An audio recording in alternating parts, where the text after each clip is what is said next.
This is a presentation on anchoring for fundamentals of marketing and potentially for other marketing classes. I'm using a set of slides developed by Dr. Russell James at Texas Tech University.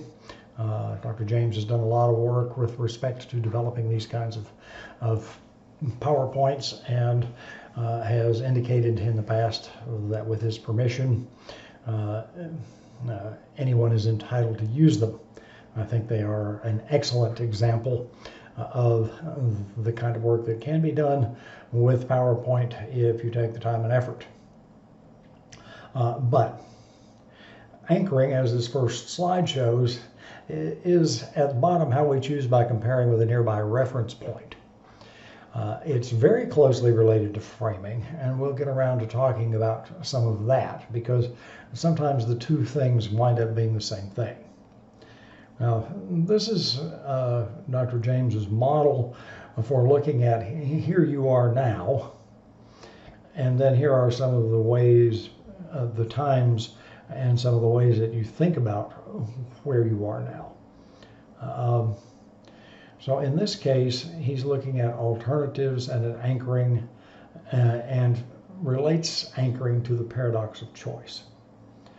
The first thing he talks about here is an experiment where business students were asked if they would pay the last 2 digits of their Social Security number for each of several items.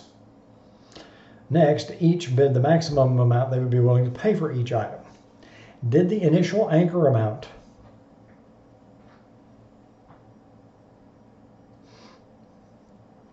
influence their ultimate bid?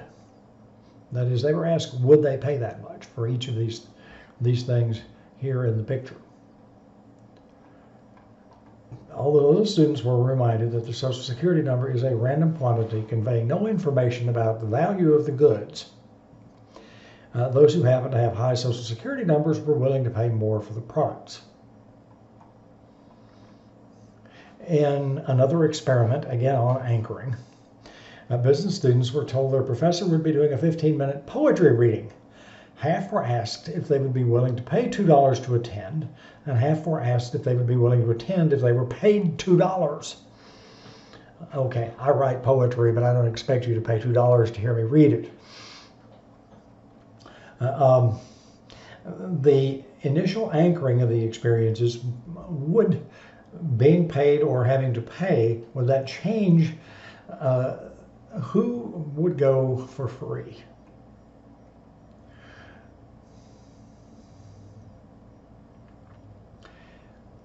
Those who decided they would go for free, those who were paid, who were told they would be paid $2 to go, if asked to go for free, only 8% said they'd go. Those who had to pay, 35% decided to go. That is, people who were being paid to go didn't want to do it for free. People who were asked to pay were much more likely to go for free. So, one of the questions that came up related to that was perhaps they're just using price as the estimate of an unknown quantity, so they conducted a second experiment in which the professor actually read poetry for 1 minute so that students could experience it and determine whether or not it was something that they were willing to pay for or be paid to go to. And the amount increased only slightly for those who would have been paid, and those who were willing to pay, the number went up more substantially. So you can see that if I anchor something, and in this case, or if I frame it as something that you're supposed to be paid to do, it's hard to get you to do it for free. If it's something that you're supposed to pay to do, and then it's much easier to get you to do it for free. Those are anchors that go in different directions. And this is one of my favorite experiments with respect to this. This talks about the types of subscriptions to The Economist magazine, and you'll see that there are 3 different types. The first one is an economist.com subscription for $59. You get a year, it's all online. And the second option is $125 for a 1-year print subscription. That's it, just the printed version. And the third is $125 for a 1-year subscription to the print edition of The Economist and online access, also for $125. If you present those three choices, that is all three of them, 84% take the deal, take the combination of online and print. Only one took online only. 16% took online only. Other people in the experiment were given only two choices. Here's the $59 and $125 for those two things. Now, I believe in class we talked a little bit about why you offer some items in threes, especially the high-priced version. Well, when only two choices were given, 68% took online only and 32% took the print and web combination. So you can see that having the one that no one took changed the percentages here and obviously changed the revenue for The Economist magazine. This clearly worse choice made this choice look so much better.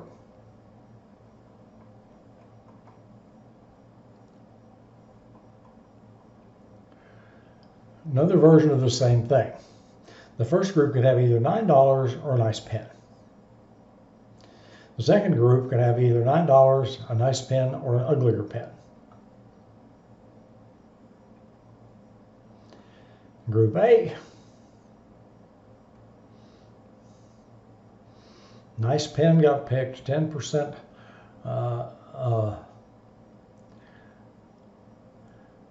more often if the ugly pen was present. That is, the ugly pen helped make this look like a good one.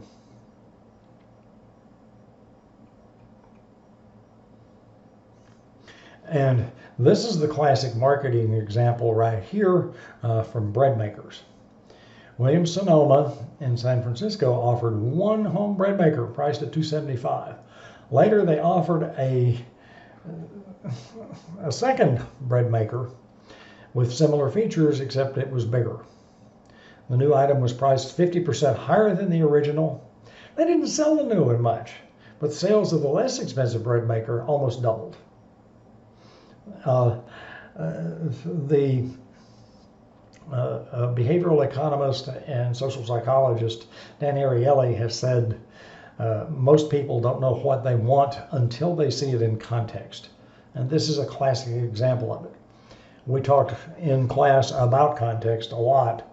Okay, here's another example from Dr. James's presentation here. Is this grill expensive?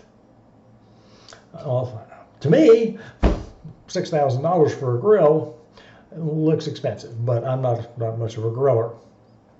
Okay, does this change how expensive the $59.84 looks? Obviously, you've seen a lot of things done like this in marketing in general. And now, and of course, free shipping, that's always a big attractor. Now we've added, how many gold-plated grills do you think they would sell? I don't know, probably not very many, but keep that part in mind. So they want to anchor a lot of things. And by putting anchors in there, or in this case, when we talk about framing, this is really more of a frame than an anchor. That is, the very first thing we talked about with the Social Security numbers, that was clearly an anchor. This may be better described as a frame. If we frame this grill with this and this and this, this now looks like a better deal for this grill. Producers want to anchor. So look at Dunkin' Donuts coffee versus Starbucks coffee. Does having a top public university in your home county make you more likely to attend a higher quality college even if you don't go locally? What do you think? Yes, but only for families with high wealth, only for families with moderate or lower wealth, or yes for any families, or no.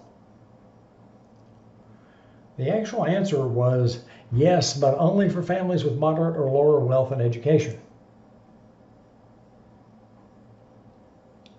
Nearby comparison once again. Anchoring in physical attraction. Anchoring shows excessive influence to nearby things. You can change your nearby comparisons by changing your environment and your focus. Be intentional about choosing comparisons instead of automatically choosing the easy anchor.